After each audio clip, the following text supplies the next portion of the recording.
আসসালামু আলাইকুম। ও সবজিটি কত সুন্দর, দেখতেই মনে হচ্ছে খেয়ে ফেলি।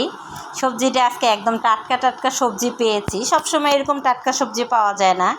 এখানে আমি কাঁচা কলা কাটতেছি। কাঁচা কলাটা কেটেছি, আমি আজকে চাকু দিয়ে কেটেছি। আমি অবশ্য চাকু দিয়ে কাটাকাটি করতে পারি না, তারপর ট্রাই করেছি। মাশাআল্লাহ অনেক সুন্দর পেরেছি। আমার মা সবসময় তরকারি কাটাকাটি করে, আন্টি করে, কিন্তু আজকে আমি করেছি।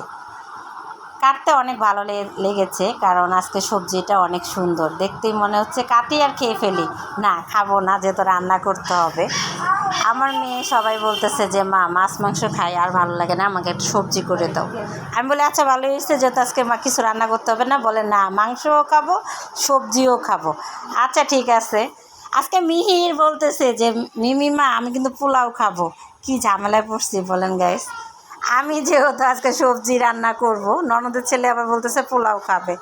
এখানে আমার আন্টি ঘরটর সব কিছু মুছতেছে, পরিষ্কার করতেছে, আর আমাকে বলতেছে আন্টি আমারও একটু ভিডিও নাও। আশা করি সবাই ভালো থাকবেন, বেশি বেশি করে কমেন্ট করবেন, শেয়ার করবেন, লাইক করবেন।